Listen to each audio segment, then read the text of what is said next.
সালামু আলাইকুম ভাই। আমি এখনই জোহরের নামাজ আদায় করে উঠলাম। তা আপনাদেরকে জায়গাটা দেখাচ্ছি কোন জঙ্গলের ভিতরে আমি নামাজ আদায় করলাম। আপনারা দেখেন এখানে মানুষ আসে না, ভয়ঙ্কর জায়গা।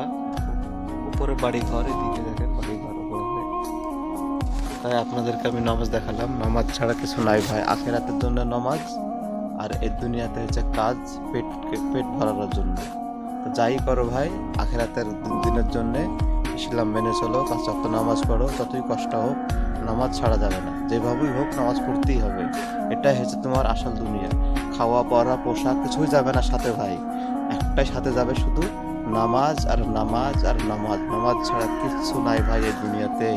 তো সবাই নামাজ পড়ার তৌফিক দান করুক আপনাদেরকে, বলো আমিন। আমার ভিডিওটা সব শেয়ার করে দিয়েন ভাই, সবাই পাঁচটা মানুষ দেখে যেন নামাজটা আদায় করতে পারে, এটাই আমি চাই ভাই। আসসালামু আলাইকুম। ওয়ালাইকুম সালাম রহমতুল্লাহি।